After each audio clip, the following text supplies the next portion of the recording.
이성적인 교범이라는 용어는 1990년 마이클 워너가 주창한 것으로, 그때부터 이 말은 젠더와 섹슈얼리티라는 원리칙에 따라서 사회를 감시하는 방식을 묘사하기 위해서 사용되었다.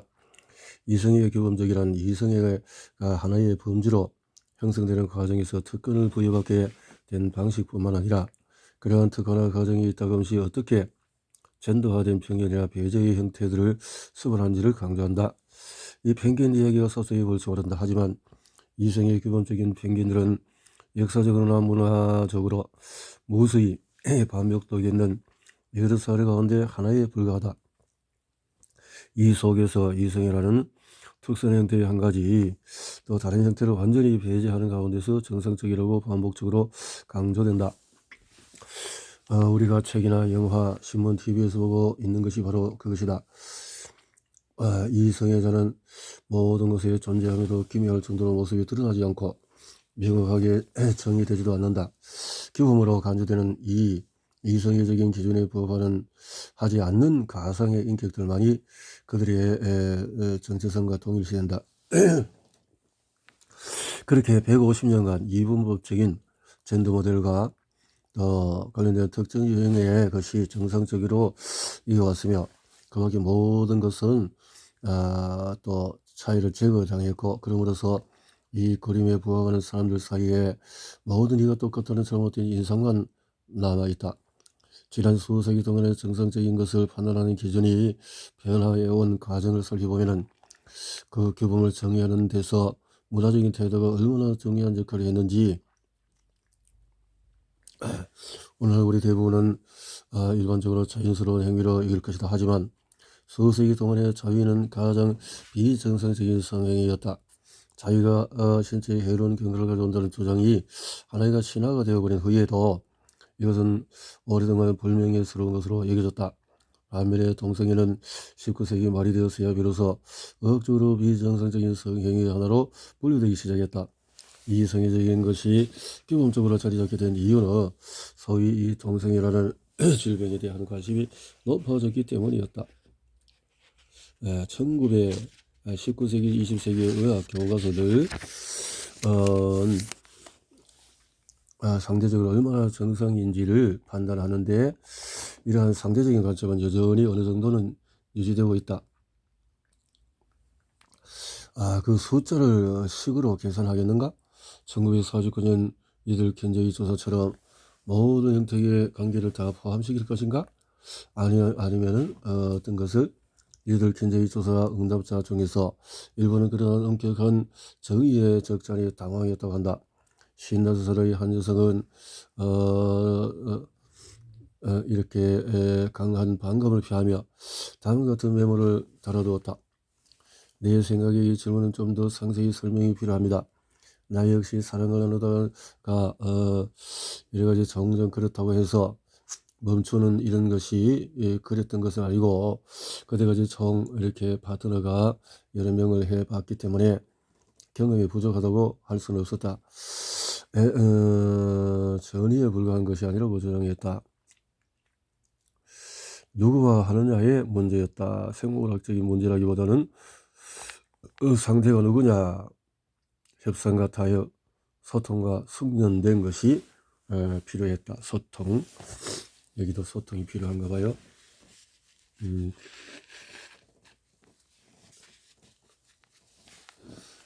내 감정은 정상인가? 5장에서 제가 다른 것으로 넘어가 봅니다. 자, Am I normal? 무서운데 웃음이 나와? 타는 듯한 더운 1986년의 여름 날이었다. 어쩌면 그렇게도 덥지 않았을지도 모른다. 내 어릴 적에 이런 날을 떠올릴 때에는 희미한 기억 속에 햇볕이 따갑게 내리쬐던 날들이 연일이어진다. 이 따가운 갑작스레 폭우가 쏟아지기도 했는데 우리 가족이 야외에서 바베큐를 하려고 하면 꼭 그랬던 것 같다. 야외에서 물 사용 금지령이 내려졌던 탓에 아스팔트로 포장된 학교 운동장 가정자리에서 난 불들이 시들시들 썩었다. 불 사이로 바삭 마른 채 드러난 육각형 모양으로 갈라진 모습을 홀린 듯이 들여다보면서 흡사 사막이 그런 모습이 아닐지 궁금했던 기억이 난다. 물론 기억 속의 모습과 일치하지 않은 날도 많을 것이다. 하지만 7살짜리 눈에서 인상적이지 않았던 많은 일은 이미 오래전에 내 마음속에서 사라져버렸다. 그날은 방학이 끝나가던 무렵이었다. 처음에는 특별한 게 없는 날 같았다. 엄마는 나가봐야 한다며 나와 동생이 옆집에 가서 그 집 남자애들과 놀라고 했다. 옆집에서 반낮을 보내는 게 당시 우리에게 이상한 일은 아니었다. 아빠가 두 집 뒷마당 정문 사이에 문을 달아주신 덕분에 우리는 쉴 새 없이 오가며 축구든 탐정놀이든 소문난 악동 오총사 놀이든 그의 여름 우리가 빠져있던 놀이를 실컷 할 수 있었다. 매트가 6살짜리 지을 수 있는 가장 심각한 얼굴을 하며 내게 내 친구 중 하나가 방금 죽은 것 같다 라고 말했을 때만 해도 나와 내 동생은 대수롭지 않게 여겼다. 매트는 근데 그게 그렇게 중요한 문제는 아니야. 왜냐면 너에게는 아직도 나나 다른 친구들이 있으니까 라고 덧붙였다. 나는 매트보다도 나이가 많았고 더 똑똑했다. 나는 얘가 또 뭔가 이야기를 지어내거나 들은 이 얘기를 잘못 이해했나 보다고 생각했다. 그래서 크게 걱정하지 않았던 걸로 기억한다. 얼마 지나지 않아서 엄마가 들어왔다. 엄마는 집으로 오라며 우리를 불렀다. 땡볕 정원에서 놀다가 들어가서 그랬는지 집안은 시원하고 어둡게 느껴졌다. 결국 매튜의 말이 맞은 섬이 드러났다. 매주는 우리 엄마가 자기 엄마에게 내 가장 친한 친구 KT가 자전거를 타다가 화물트럭에 치여서 즉사했다고 말하는 소리를 엿들었던 것 같다. 전화로 소식을 전해들은 엄마는 충격을 받고 믿기지가 않아 확인할 겸 KT 집에 다녀왔던 모양이었다. 엄마가 그 소식을 전했을 때 나와 내 동생은 놀랍게도 웃음이 터져나왔다. 슬플 때 어떻게 반응해야 하는지 그 정도는 충분히 알만한 나이였던 4살 배기 앨리슨조차도 자신의 반응에 스스로도 황당한 눈치였다. 나중에 과일 음료가 담긴 플라스틱 컵과 버번 비스킷을 앞에 두고 우리가 울어대자 엄마는 웃음이 나오는 바람에 당황스러웠겠지만은 그것은 지극히 정상적인 반응이라고 말해주었다. 웃음은 예상치 못한 나쁜 소식을 들었을 때 나오는 자동적인 반응의 한 가지다. 여러 가지 감정은 아동들에게 특히 혼란스러울 수 있다. 지금 우리가 느끼는 기분은 어떤 의미고 또 우리는 그 느낌을 타인에게 어떤 식으로 표현하거나 설명할까? 유치원에 다닐 때였다. 한 번은 선생님이 우리 5반 아이들에게 언니의 초콜릿을 훔친 어린 소녀의 이야기를 읽어주었다. 이야기를 들은 나는 울고 또 울었다. 선생님이 뭐가 문제냐고 물었지만 나는 말로 설명할 수가 없었다. 결국 나는 테일러 선생님에게 그냥 배가 고파서 울었다고 했다. 그런데 감정을 정의하기 어려운 건 비단 어린이들의 문제가 아니다. 심리학자와 정신과 의사들은 감정이 정확히 무엇인지 정의하기 위해서 오랫동안 고군분투해 왔다. 1844년 울기 때문에 제임스 이후에도 우리가 감정을 이해하고 나라는 방식은 계속 많은 변화를 겪어왔다. 보다 최근에는 신경생리학자들이 특정 감정들을 통해 여러 영역에 위치해 있는 시도를 하고 있다. 이런 시도 중에서 가장 유명한 예는 돈의 하부 근처에 있는 작은 아몬드 모양의 세포 지갑적인 변두체에서 공포 감정을 처리한다는 주장일 것이다. 위협이 발생하면 변두체는 그 유명한 토쟁도피 반응을 촉발한다고 알려져 있다. 그러나 이 신경학적으로 모델로는 설명할 수 없는 수많은 여전히 문화적이고 개인적인 요인에 의해서 결정이 된다. 애초에 우리는 무엇을 위협으로 인식하는가? 우리는 공포를 어떻게 경험하는가?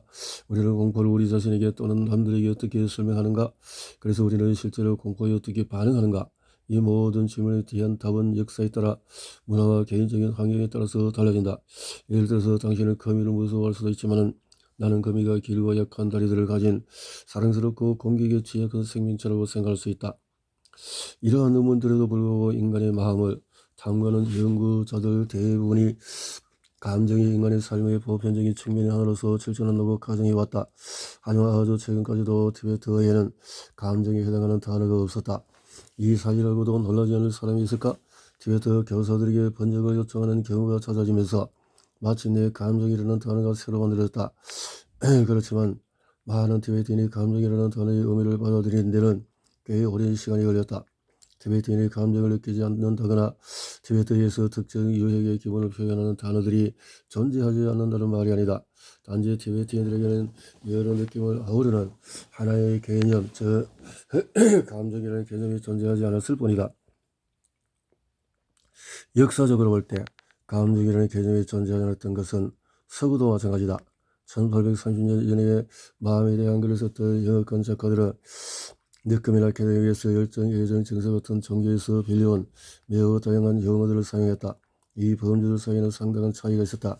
예컨대 열정은衝動적이고 본능적이었던 데 반해 정서는 개발하려면 경험이, 교육이 필요했다. 프랑스 대혁명동안의 공포 정치를 계획하고 확립한 정치인 중에서 한 명이었던 루이 앙투안 드 생지스트는 다음같이 지적했다. 우리의 영혼의 정서를 열정으로 혼동해서는 안 된다. 정서는 자연의 선물이자 사회적인 삶의 원리다. 반면에 열정은 찬탈의 결과이자 야만적인 삶의 원리다.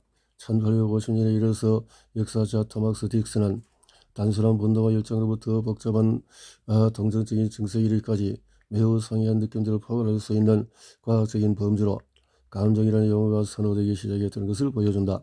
물론 인간의 느낌을 표현하는 다른 용어들도 계속 사용이 되었다. 하지만 다양한 종류의 느낌을 감정이라는 항목 아래에 한데 묶음으로써 빅토리아 시대의 작가들은 분노와 사랑, 공포와 연민이 신체적으로 정신적으로 유사한 방식으로 작동한다고 새롭게 가정했다. 19세기 접어들면서 심리학자와 정신과 의사를 비롯한 다른 여러 분야의 과학자들은 인간의 감정을 측정하려고 시도했다. 이들은 감정을 느끼는 수위가 어느 정도의 정상인지 그리고 수위를 어떻게 정의하는지 의문시하기 시작했다. 만약 누군가 지나치게 많이 느낀다면 그것은 무엇을 의미할까? 너무 적게 느꼈다면 걱정해야 하는 걸까? 우리가 반드시 느끼면 하는, 아니면 반드시 느끼면 안 되는 특별한 감정들이 있을까? 가슴이 찢어지는 슬픔. 케이티가 죽고 난 이후에 내 어린 시절은 슬픔이 지배했고 오래된 케이티의 죽음에 대한 악몽이 시달렸다. 가까운 누군가를 잃어본 사람이 누구라도 슬픔이 깊고 복잡한 과정이라고 말할 것이다. 내 7살 인생이 계속되었다. 나는 학교에 갔고 옆집 남자애들과 축구를 계속했으며 새 친구들을 사귀었다. 확실한 건 당시에 내가 매 순간 대체로 슬퍼하진 않았다는 사실이다. 하지만 누가 나를 조금이라도 무시한 것 같으면 울음을 터뜨렸으며 나에 대한 다른 사람들의 감정이 영원할 것이라고 믿지 않았다. 중등학교에 입학했을 때 모두를 향해서 나는 친한 친구가 없어. 원래 친한 친구는 죽거나 떠나가 버리거나 하는 법이거든. 어쨌든 슬픔이 건강하지 못한 상태라는 인식이 새로울 건 없다. 과거 수세기 동안의 슬픔은 신체적으로 해롭다고 여겨왔다. 1667년 3월 26일 34살의 런던시 공무원 셔멜 비프스는 그의 유명한 일기에 다음과 같이 썼다. 어머니 생각에 슬픈 마음이 들며 잠에서 깼다. 아마 다음 편지에서는 분명히 어머니의 사망 소식을 듣게 될 것이다.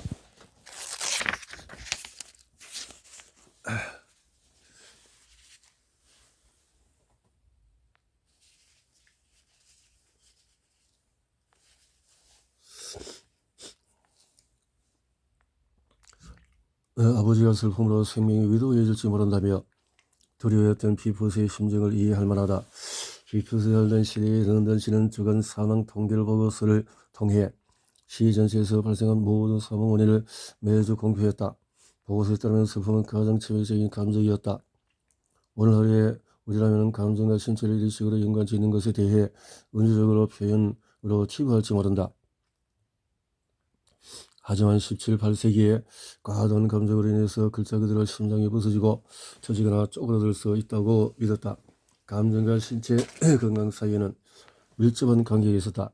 이러한 사고중에 빅토리아 시대로 이어져서 모든 감정이 질병으로 분류되기도 했다. 1892년에 프랑스 심리학자 샤를 페르는 맹렬한 감정의 출혈과 심장마비를 일으킬 수 있다고 말했다. 공포가 혈액을 역류시킨 다음에는 극도의 슬픔은 비만과 소화장애를 일으키고 감염의 가능성을 높였다. 영국의 정신과 의사인 데니얼 핵 듀크에 따르면 감정은 모든 심리적인 충동을 하는 것보다도 훨씬 더 신체에 나쁜 영향을 미쳤다. 최근에도 감정과 우리의 신체 활동 간의 관련성을 보여주는 다양한 사례가 보고되고 있다. 1994년 스트레스성 위궤양의 원인이 박테리아 때문이라는 사실이 밝혀진 것처럼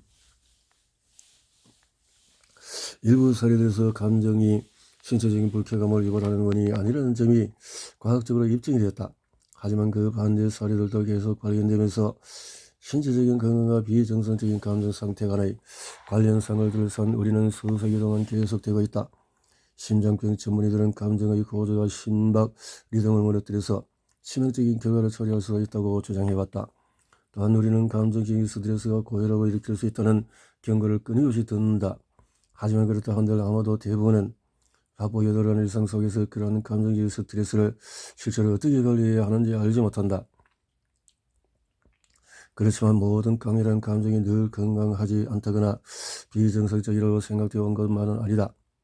풍부한 감수성으로 지어낸 1974년에 저출간된 요한 볼프강 폰 괴테의 젊은 베르테리의 슬픔을 능가하는 이야기는 없을 것이다. 감수성이라는 측면에서 이 책은 당시에 극찬을 받았지만은 후대에는 최악의 평가를 받게 되었다. 이 소설은 가상화 마을 발하임에 사는 젊은 예술가 베르테르가 아름답고 지적이며 사랑스러운 하지만 약혼자가 있는 로테에게 매혹되는 과정을 담고 있다. 베르테르는 독자들에게 여러분 역시 그의 영혼의 품성에 감탄을 금치 못하며 사랑할 수밖에 없을 것이라고 말하면서 베르테르의 고통에 공감하는 사람들이 그의 슬픔에서 위안을 찾을 수 있으리라고 암시했다. 감상주의가 정점에 달했던 시대에 출판된 젊은 베르테르의 슬픔은 출간되고 수십 년 지나는 동안에 비극적인 정서와 자살을 인식하는 방식에 분명한 변화가 일어났다. 1829년에 이르러서 그런 감정의 고조는 불안정한 징후로 인식되며 점차 좋지 않게 생각되었다. 베르테르의 자살은 감정이 예민할 정도로 고양되면 일어날 수 있는 부정적 결과의 증거로 되었다. 이러한 정상성 개념 속에서 다시 한번 정치가 확고하게 파고들었다. 윈즐러는 자신을 사회주의자라 사칭하는 근대 이교들에게 특히 분노했다. 윈즐러는 로버트 오은 그 초정달이 사회주의라는 명목으로 모든 사회적인 공공질서와 미덕의 근본을 뿌리채 흔든 탓에 영국의 자살률이 증가했다며 이들을 비난했다. 사회주의자들은 법과 규제의 모든 장벽을 허물어뜨리고 열정을 옳고 그름의 유일한 기준으로 만들어버렸다. 따라서 강경 보수자였던 윈즐러가 보기에 개인이든 사회든 감정이 이끌어낸다는 것 자체가 비정상이었다. 결국 그의 의학적인 출현은 프랑스 대혁명 이후에 정리된 새로운 감정 정치를 끌어들여 자신의 정치적인 견해를 강화하는 결과를 초래했다. 프랑스 혁명이 발발한 이후로 이성과 감정은 양극단에 위치하게 되었으며 감정적인 저질력이 소위 정상적인 사람을 정의하는 특정이 되며 굳게 담은 입술.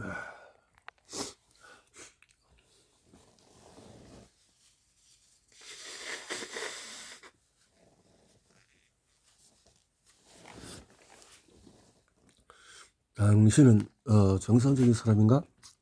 1928년 미국의 심리학자 원더 우먼 캐릭터의 공동 창조자 윌리엄 몰턴 마스터는 자신의 저서에서 물었다.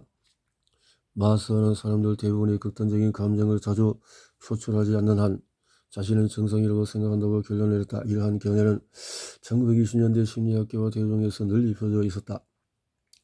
그런데 빅토리아 시대가 되면서 이러한 분위기는 바뀌었다. 1850년에 이르면 감정억제 교육이 광범위하게 퍼졌다. 당시 영국 공립학교 감정억제 강조한 것도 없었는데 학교에서는 소년들의 몸과 마음을 단련해서 인내력을 기르는 방법의 하나로 처벌 제도를 도입했다. 자율과 자율은 문명화된 남성의 대명사처럼 여겨졌으며 어린 시절에 습득해야 하는 자질이 되었다. 스코틀랜드 의사 앤드류 컴은 1830년에 출간한 부모 아이들 책에서 다음과 같이 경고했다. 감정은 지성이 충분히 발달되거나 개몽되어서 감정을 관리하고 통제할 수 있기 때문 훨씬 전인 어린 시절에 드러난다.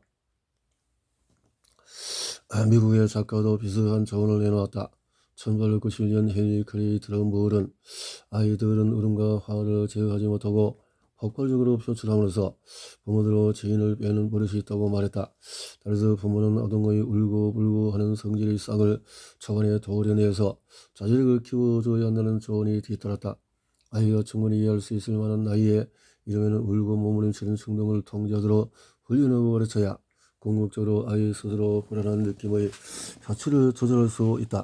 토마스 딕슨은 20세기에 접어들면서 감동 통제를 말하는 태연한 척하며 자신의 진짜 감정을 숨길 수 있는 능력을 의미하게 되었다고 설명한다. 1차 세계대전 선전물에서는 이야말로 영국 근대의 카노부디의 새로운 이상이라고 홍보했으며 지금까지 보면서 눈물을 흘린 영화가 몇 분인지 목록을 장일성 1950년대 매스 옵서베이션 조사에서 중년의 가정주부에 치여서는 내가 매우 감정적인 사람이긴 해요 라고 말했다.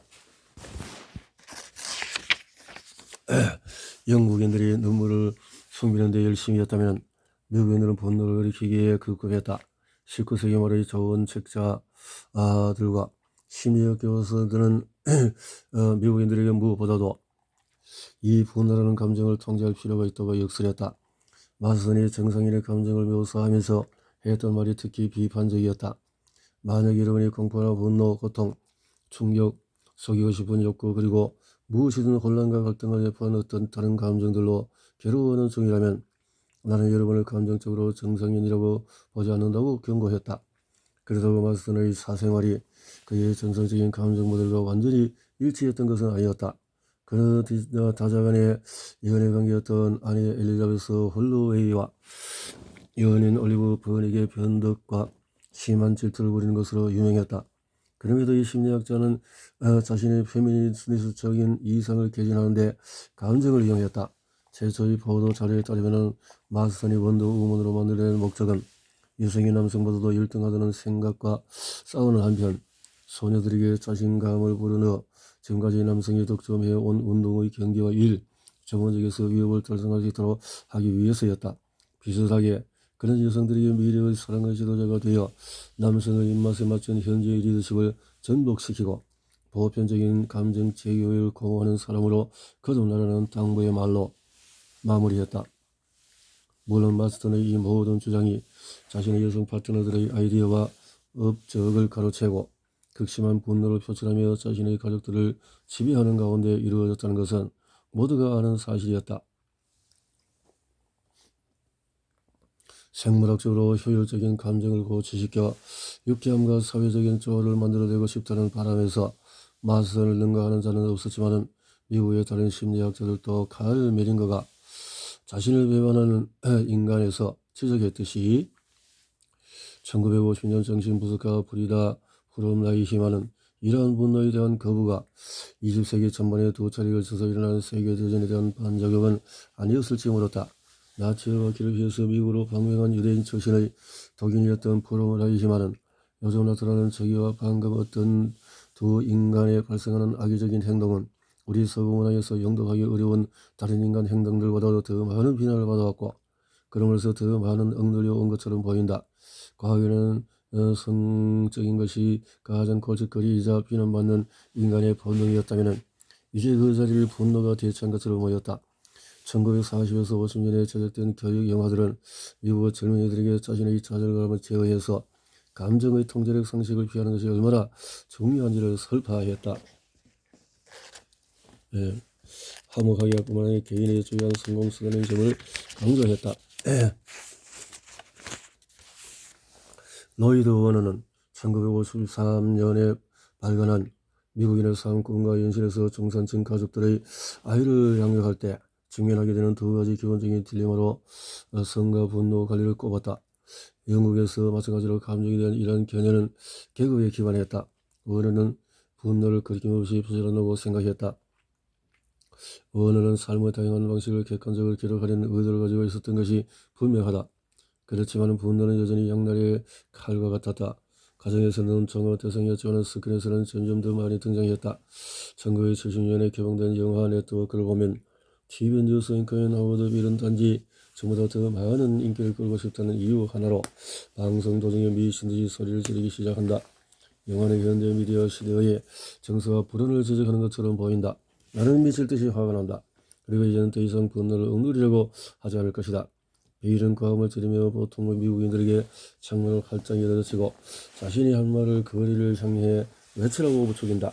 하지만 이 영화가 제작된 시기는 보통의 미국인들에게 분노와 통제가 여전히 개인의 인생에서 가장 중요한 부분이라고 여겨지던 시절이었다. 물론 사람들이 아직도 그렇게 생각한다고 해서 오늘날을 분노의 시대라고 속단내리지는 못할 이유는 없다. 2016년에 미국 도널드 트럼프 대통령 당선 결정적 역할을 했던 유권자들조차도 스스로를 불만이 가득하지만 분노하지 않는다고 밝혔다는 것을 보면 말이다. 오늘 과하던 감정의 흡수처럼 험하게 손을 늘려대는 트위터 트롤부터 백악관 주민들에 이르기까지 매우 공공연하게 행해지는 것 같다. 우리가 150년 넘게 칭송해온 감정의 역사가 어떻게 현재의 과잉 분노 행동을 형성해 왔는지를 우리는 좀처럼 멈춰서서 생각하지 않는다. 또한 특정 유형의 감정이 어떻게 서로 다른 문화에서 비정상으로 보이는지에 대해서도 숙고하지 않는다. 1960년대 초반에 미국의 인류학자 진 브릭스가 캐나다 북서부에 거주하는 이누이트 우크 부족과 함께 생활하며 1년을 보냈을 때 변덕스러운 감정들로 인해 백인 이방인에게 브릭스의 지위는 유독 도드라져 보였다. 오늘날 우리는 정상적인 감정의 기준을 정의할 때 문화적인 특수성과 사회적인 정체성이라는 두 가지 상반된 요소 사이에서 사고의 균형점을 잡으려고 한다.